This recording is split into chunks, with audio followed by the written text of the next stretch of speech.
Konnichiwa, everyone.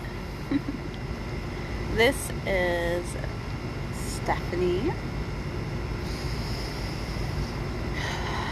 and I wanted to come on here. Hopefully, let me know if you're joining me now, if you can hear me, because I'm actually sitting in the front porch of my house and I can speak louder. Give me a thumbs up, brick side, just so I can, hopefully this will be a good message to record and to play back on IGTV. And, well, I'm actually joining us here right before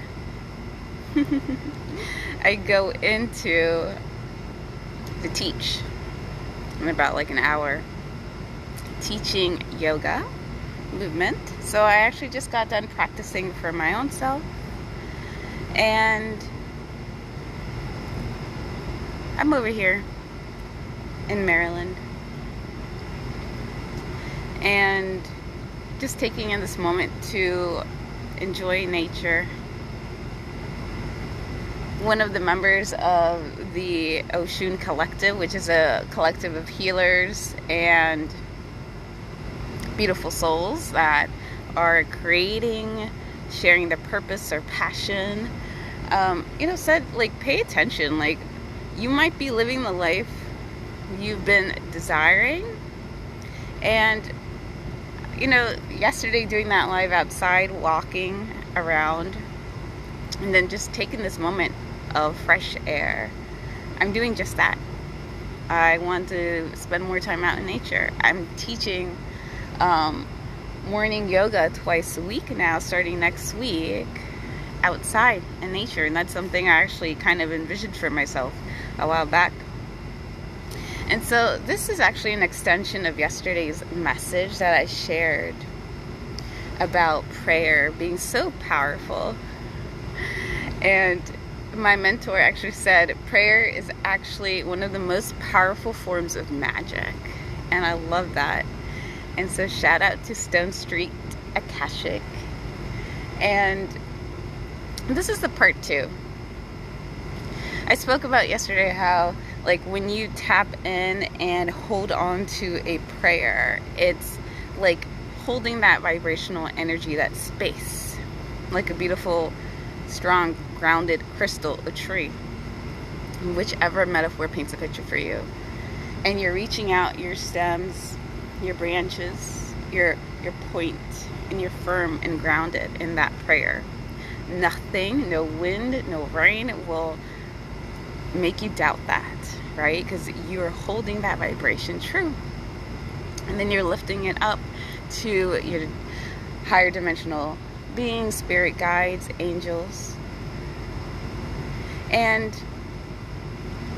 what I got today in my meditation, and sort of like a beautiful metaphor that I get often, it's like, for example, say, because the message this week is to go beyond your comfort edge, your edge of comfort. Like, how far can you push that field so you can keep growing, even if it's like 1% better than yesterday. And so that being said, it's like when you're working out and you're holding on to this prayer, right? And it's probably taking a lot of faith to hold on to the prayer, but it's like a new experience that you're wishing to desire and you haven't experienced yet, but that's what you're waiting for, right?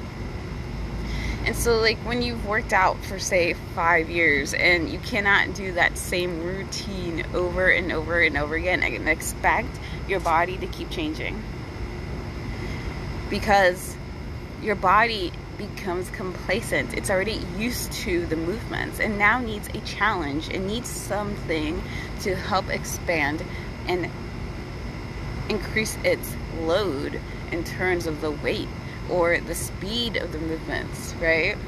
Less resting moments. You might hear that machine out there. And so that made me think about this morning. I kept getting this message about going beyond your edge. I was like, okay, let me hold on to this. Like, where is it that you're asking me to expand? You know, I took some action already in terms of my shared purpose spiritual business, letting out my offers for the next Leo season. Check that out in my stories. And what I was getting was like, okay, the example was right in front of me, starting to unravel in terms of the yoga this morning that I led outside with a beautiful group of souls. And they were like, we'd like to just test the edge, you know, we want to do a little bit more challenging movements. We might be older, but we've done some of the foundations, we're ready for more. And I'm like, okay, they are a reflection of me, and so my essence is asking me to go in deeper. So I went in to my meditation yoga before this live here,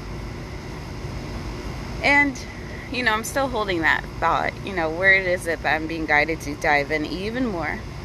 Yes, okay. And so I go into my journaling to prep up for my goals, for my intentions for the week, for the month ahead. And one of them I was writing down for a post. I'm learning to do like posts ahead of time for everyone to let you know what I'm doing, my services.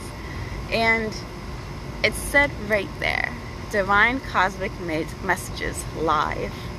And I'm like, I read it, I've written that over and over and over again, and I'm like, oh my gosh, it's the next step. I lead spiritual ceremonies.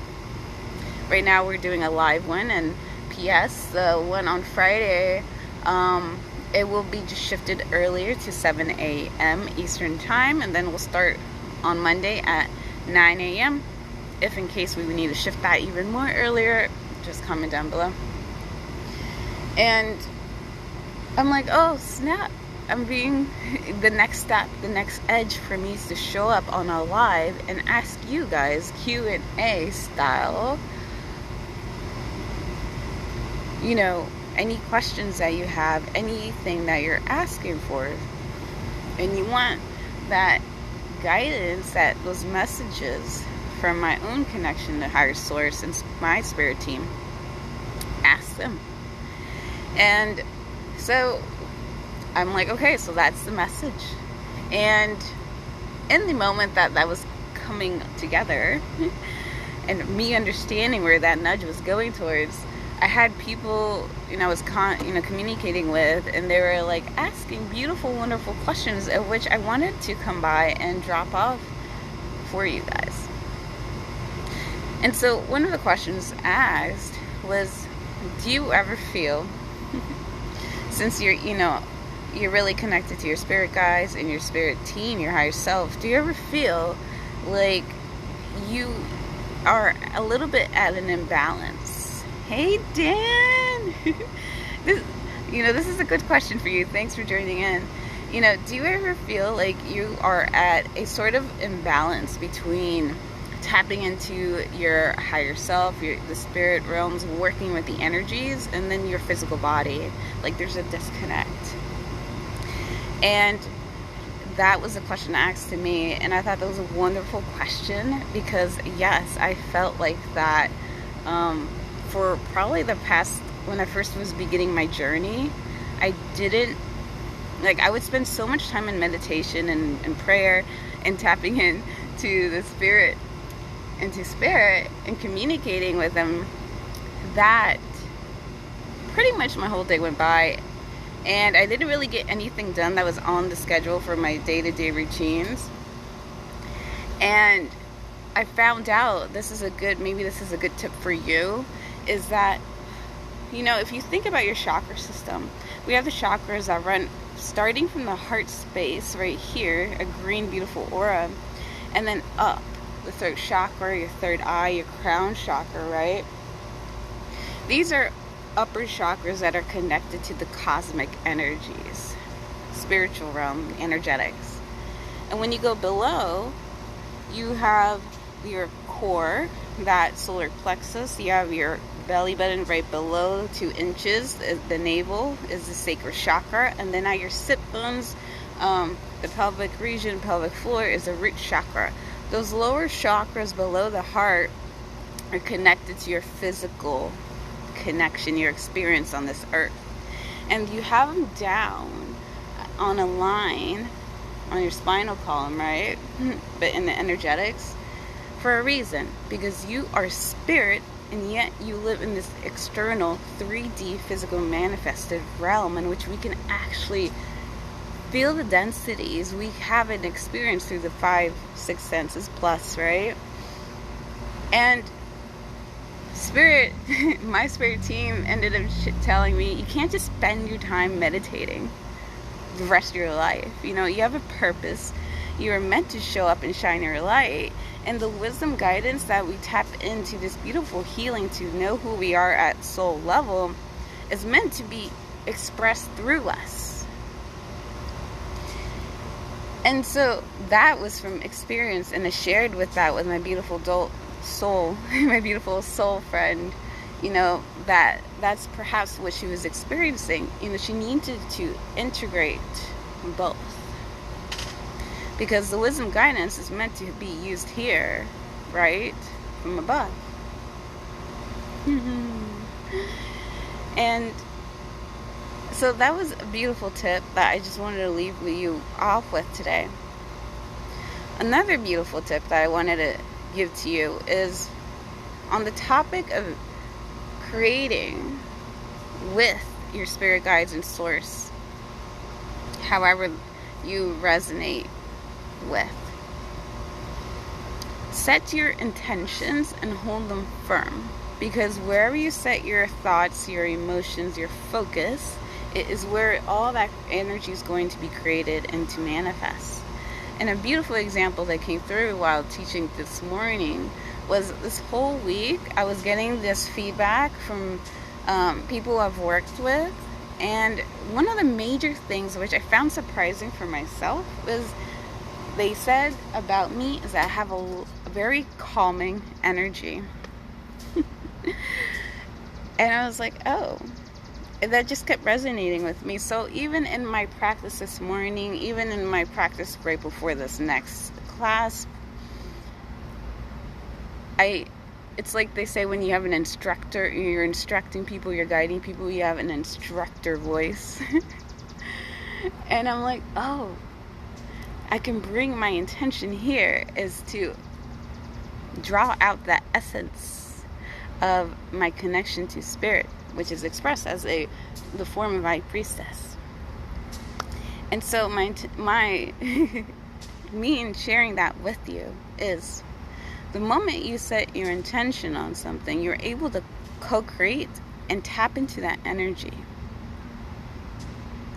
So in that moment when I'm feeling most grounded to give you the words of guidance, it's because I'm tapping in intentionally to the essence of who I am and allowing that self to step my fullest, highest self, allowing ego to come into the light, you know, not to focus on old limiting beliefs, because that's not who I am and my highest truth, and to come forth and share clearly. And so those are 3 good tips in how to work with your spiritual team. And I'm really grateful for having you here. And I'm actually stepping more into that truth. You know, owning the fact that a lot of my messages come through just intuitively, and I do it all the time. And so that's where I had to do a lot of energy work in order to begin to really harness that and own it proudly, right? And so if you're looking to tap in and ground yourself this week, join me on Friday, 7 a.m. Eastern, bright and shine, for a grounding ceremony ritual, morning ritual practice. And then starting next week, we'll do Mondays at 9 a.m. Eastern. And then on that note, you will probably see an announcement of where you can feel free to ask a question. What is it that you're asking, looking for guidance, or you just have a question in mind that's popping up? And we'll do a live probably in the next couple of days, because once a calling hits, I cannot postpone it. I have to learn to move and act on it, and so do you. And so, blessings, and have a beautiful, beautiful day. Sat now.